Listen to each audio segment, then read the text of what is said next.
with the SEC predictions. I'm going to go first here. So, in the East, I have, real fast. If you are watching this on the clip video, there's going to be like a thing on the screen right now that shows you my predictions. But if you're watching it live or watching it through the BoogiePod video itself, there ain't going to be there, so you're going to have to listen closely. So, for my East, I'm going to start off last, because I feel like last is the most obvious, and that's going to be Vanderbilt. Vanderbilt, I think they're going to go 1-11 this year, personally, and they're going to go 0-8 in conference. I think they're going to win one game. Some people have them winning like 2 or 3. I don't see how they're going to beat NIU at NIU. They open up I think I have them beating NIU. It's Hawaii. They play Hawaii on the road first game. They're not going to beat Hawaii. They're not that good. They're favored, though, in that game. I just looked at it a minute ago. I think Hawaii is minus 3.5. I think it's Hawaii that's minus 3. Check. But either way, no, I think you're right. I think Vanderbilt, but the FPI has Hawaii favored. It's Vanderbilt minus 6.5 on the spread. Click, pretty wild. Click the game and tell me the FPI. Well, Hawaii is way favored on it. It's like 72-28 or something. See, it's just depends where you go. But yeah, I think they're going to lose that game. I don't see them being able to go into Hawaii. Maybe at Vanderbilt, maybe, but even they don't really have a home field advantage. Vanderbilt needs to be out of the SEC, and be honest with you, they'd be a great, ACC team. They'd be a great ACC team. That's where they belong, the ACC. But it's okay. Maybe make a trade, Vanderbilt for Clemson. I think that makes a lot of sense. All right, let's move on. Going into number 6, I have Missouri. I think they'll finish the year 4-8. With a 1-7 conference. I think they beat Vanderbilt, obviously. And their 4 wins, obviously Vanderbilt, and 3 of them are out of conference. Like small schools that no one cares about. I don't see a path for Missouri. If you're a Missouri fan, might want to take the year off. Maybe take a couple years off. You've been taking the last couple years off. So, I don't know what to tell you. Bad program, 5 different teams. All right, moving on. Number 5. South Carolina. If you are high on South Carolina, tell me why. Go to the comments right now. If you're watching this in the video, if you're watching the replay of the BoogiePod, if you're watching live, if you think South Carolina is going to be good this year, go in the comments and give me a reason besides saying Spencer Rattler. You cannot mention his name. Give me a reason. You can't. You physically can't. Oh, but it's the second year and we had a pretty good year last year. No, you didn't. You didn't. You were 6-6, I think. Overachieved. Yeah, 6-6. If you think that's a good year, you have problems. And I got South Carolina going 5-7. They're going to miss a bowl game this year, and they're going to go 2-6. So worse than they did last year. Which you might be thinking, well, Hunter, that don't make any sense. How are we going to get worse? We're getting everybody back. You have a lot harder schedule this year. So yeah, L for you guys. I hate it for you guys. Firmly grasp it in your hand. Firmly grasp it. Firmly grasp it. All right, moving on. Number 4, I got Kentucky. I think they're going to finish 8-4. Will Levis, it might be the most overrated quarterback in the league. 4-4 in conference. I think they'll have a decent year, though. Go play a bowl game. They'll probably win their bowl game. And their schedule is really brutal for Kentucky. But, with being said, Will Levis is probably not even the best player on your team, to be honest with you. So, I wouldn't be too high on him if you're a Kentucky fan. But besides that, y'all should have a pretty decent year. Number 3. Notice how I haven't said Florida yet. That's because we are getting to Florida. Now, Florida Gators at 9-3. They're going to be 5-3 in conference. I have them tied with my number 2 team, which I'll go ahead and mention now, which is Tennessee. I think Tennessee will also go 9-3 and 5-3 in conference. The reason why Tennessee's ahead of them is I do think Tennessee will beat Florida this year in the season game. But they're 5-3. Obviously, they'll beat Vanderbilt, South Carolina, Missouri. And I might have them losing to the Kentucky game. But I do have them going across to the West and winning some games there. They actually have a pretty favorable schedule. For a lot of people are considering this a down year for Florida, but go look at their schedule. Tell me where you can find 4 losses for Florida. You're not going to be able to. 4, you might be able to find 4. No way you're going to be able to find 5 losses for Florida. They will be in a bowl game, and they will be fine. I think if you're reaching for 5 losses, that means you have them losing at FSU at the end of the year. And I don't see that for Florida. They'll get beat by Florida State unless Florida State makes huge improvements. Let's go into my number 2 team, which is already mentioned. Tennessee, 9-3, 5-3. I do have them winning against Florida in the rival game. I think Tennessee's going to have a great year this year, a big bounce-back year. The future for Tennessee is bright. And besides that, there are 3 losses, by the way, if you're wondering. I do have them losing to Georgia. I do have them losing to Alabama. And I do have them losing to LSU, actually. I think that's a big trap game for them. And originally I had Tennessee in that game. I went back and forth, but I'm going to settle with LSU winning that game, I think. I think it's unlucky that Tennessee has to play them on the road this year because Tennessee was playing LSU at home. I mean, you could be looking at a 10-win season for Tennessee, and I can't remember the last time Tennessee had 10 wins. Long before time had a name, the first Spinjitzu master created Ninjago. So that's great for Tennessee. I think you're going to be knocking on the door of a New Year's Six Bowl, might even get one. And good for Tennessee. The future's bright for you guys. Coming in at number 1, I have undefeated Georgia at 12-0, 8-0. Their schedule is easy peasy. Lemon squeezy. They have one of the easiest schedules that you could possibly have in the SEC. So I don't see anyone really holding a torch to Georgia. Honestly, I think Georgia plays Tennessee at Tennessee this year. That might be an interesting game. But really, Georgia's defense, they're going to be young, but you know they're going to be top tier with the recruits they have. And their offense should take a step forward this year and be better than they were last year, honestly. So that is my East predictions. Jake, give me your SEC East predictions. Okay, I'm going to start from last as well. I don't have records, but they'll probably shape up similar to what yours were, but just different orders, obviously. So last, I do have Vanderbilt. There's nothing to like. I mean, our school near here, ETSU, goes there, and they have like a home field advantage by attendance, so that's never good. Then I have bad. Missouri. Yeah, Missouri next. And then I have Florida. Wow. I'm pretty low on them, but I think the middle of the pack in the SEC East is going to be kind of close. I think they'll beat up on each other a lot.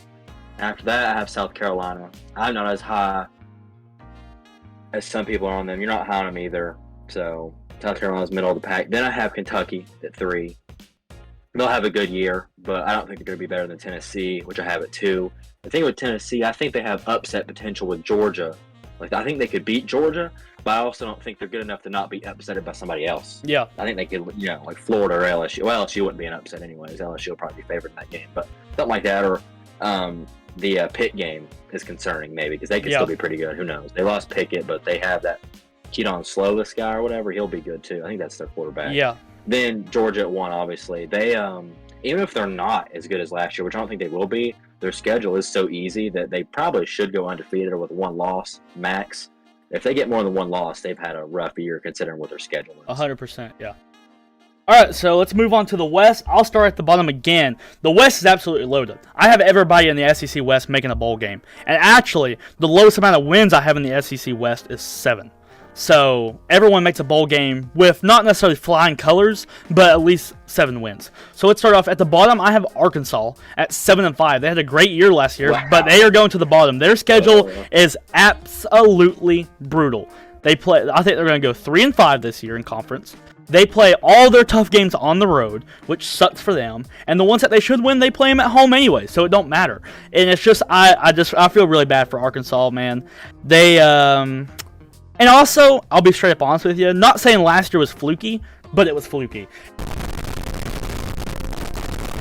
And like the talent there is not as high as some of the other conferences. So I'm not dogging on Arkansas fans. I don't want you to think that. But if you were in another conference, like if you guys moved to the ACC, you would be probably second. But you're in the SEC West. Like, I feel bad for you. And I think you're going to go 7-5 this year. And the reason why I have you guys going last, which goes into my 6th team, who I also have 7-5, which is Mississippi State. I have Mississippi State 7-5. I think they'll finish 3-5 in conference. I have them 6th. I think they're going to beat Arkansas. That's why I have them there. Arkansas goes Mississippi State. I would put Mississippi State probably a little less talented than Arkansas, probably a little less better team. But I think they'll get that one at home and break the tiebreaker there and be able to advance to 6 there. Going in at number 5, I have Auburn. A lot of people are just like kind of pushing Auburn to the side. I think Auburn's going to have an 8-4 year this year, which would be a real impressive for, I think, what they're supposed to get.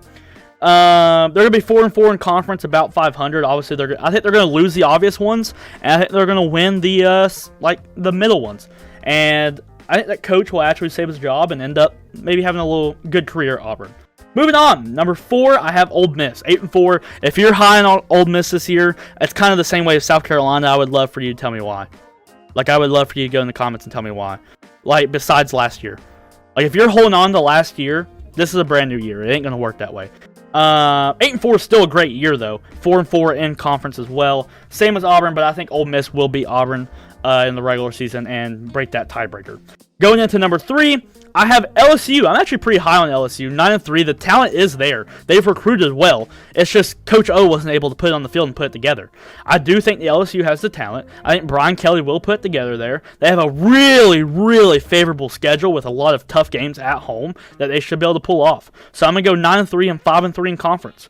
Going to number 2, I have Texas A&M. I also have them 9-3 and 5-3 in conference. I think they get the tiebreaker edge over LSU by beating them. And Texas A&M has a really hard schedule this year. It seems like Texas A&M always has a really hard schedule, but I think they'll be able to push through, get 9 wins and only 3 losses.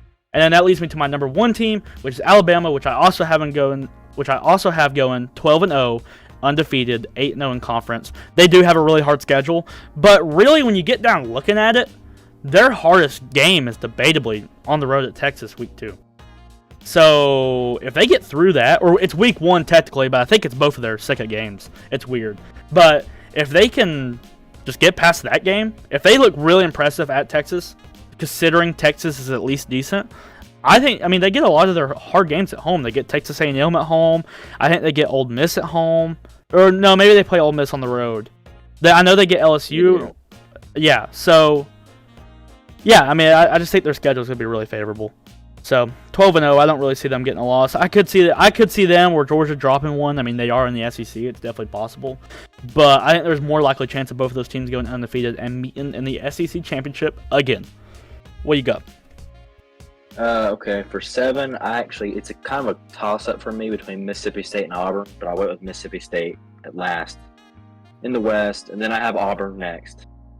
Both have a lot of question marks, especially Auburn with the coaching scandals they've had and quarterback question marks and stuff like that. Then I have Ole Miss next. I think they'll take a little bit of a step back. Their record will still be good, but compared to like last year, it won't be as good because they'll have to find their new guy at quarterback. And then I'll have LSU next. I think Brian Kelly will have a pretty solid first year because, of course, the whole SEC West is pretty good.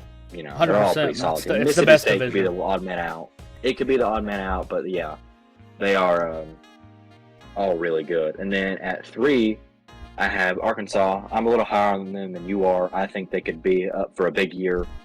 Of course, the middle of the pack, though, it'll be like a game or 2 apart. Yeah. So they're not like that much better than LSU or anything. Then 2, I do have A&M. You're right about the schedule. Their schedule is tough, but I think their downfall could be quarterback because they seem to be good everywhere but there. It seems to always be the problem for them. Jimbo hasn't he hasn't had a good quarterback since like Jameis Winston, I don't think. Like really. Kellen Mond was okay, but yeah. He was good, yeah. But like not that good. No, nowhere near, yeah. Then at 1 I have Alabama. I could see them getting upset on one of these games, but I'll have them probably 12-0 or 11-1.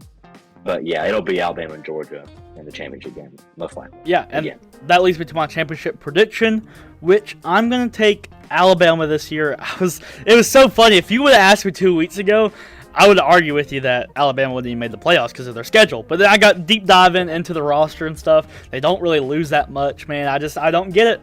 I don't get how they reload like they do. So I think they're going to go undefeated, go to the playoffs as the 1 seed. And I think Georgia will sneak in as the 4 or 3 seed. I haven't completely made up my mind, but I think Georgia will also be in the playoffs.